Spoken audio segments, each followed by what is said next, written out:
Former President Donald Trump is heading back to Michigan before his criminal trial in New York resumes. Ahead of today's rally, he spoke exclusively with Fox 2's Roop on a number of topics, from abortion to immigration.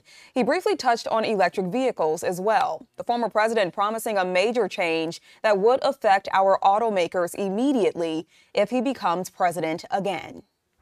I'm going to save your auto industry. I'm going to have many cars extra made in Michigan. We're going to bring back auto manufacturing to Michigan. You're losing it. Step by step, you're losing it. And now with this new EV mandate, which I will end immediately, I will end it my first day. It'll be one of my first votes.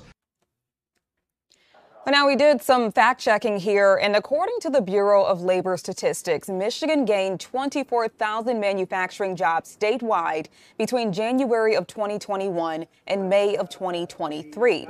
Now, that is tied for 7th in the U.S. Meantime, the former president will be in the Saginaw area tonight. He will speak at an airport hangar in Freeland at 6 p.m. Doors open at 2 o'clock this afternoon. They are open right now. The event is free and open to the public, but tickets are still required. We got a preview of that exclusive interview with former President Donald Trump and our Roop. He joins us now. And Roop, a lot of people can't wait to see this interview in its entirety, including myself. Yeah, Jamie, it was a 15-minute talk with former President Trump. We were told it would be about 5 minutes, but the conversation just kept going. And as you know, Jamie, when a conversation is good, you keep it going, especially when it's a former president and someone who, of course, is in the limelight. You heard him talk a little bit about one of the first days in office. If he gets elected, he plans to cancel essentially the EV mandate. He's not a fan. He says, look, if you like electric cars, cool, go get one, but don't make the automakers make them by 2030. Not a good idea, he thinks. He believes more so in the free market, a conservative valued guy who thinks that, you know, capitalism needs to work as it works. If there's a demand, you make the electric cars. If there's not, don't force anybody to do it. The Democrats will say, hey, the reason is because we want to protect the environment and lessen our dependency on oil. That was one of the topics. Another topic we talked about was some fact checking that we did. And sometimes, as you know, Jamie, when you're doing interviews, the fact checking happens in real time. Now, here's the deal. The former president and I were talking about abortion and his changing stance on abortion. From 1999, it was pro-choice. 2016, he took a harder line, and then now he's taking somewhat of a softer line than he did in 2016. So he talked about whether or not he's following his convictions or following the polls. He says he's following the law. The states must decide. Before ending the interview, he basically came out and said, hey, one more thing.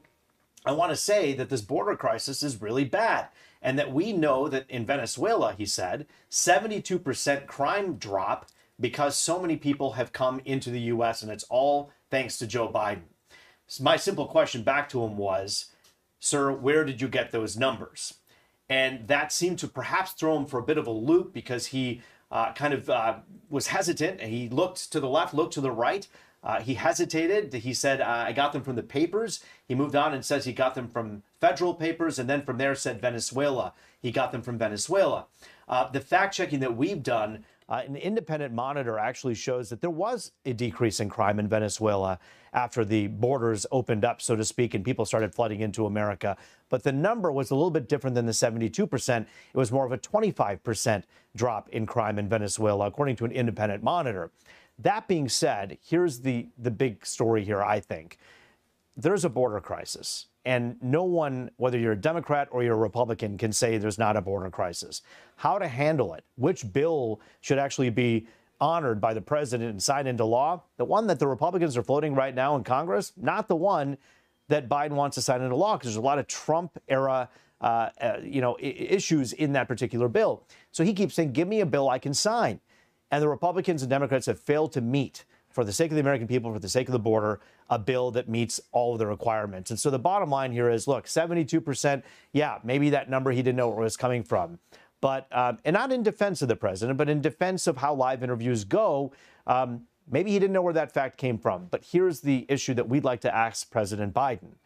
What are you doing with your executive powers to lessen the blow of the issues we're seeing with the border as we have people flooding in through those walls? So that's something that we're going to continue to do. But yeah, more on that 15-minute interview on Let It Rip Thursday night at 10:30. All right, some great questions there, Roop. We can't wait for it. Thank you. See you then.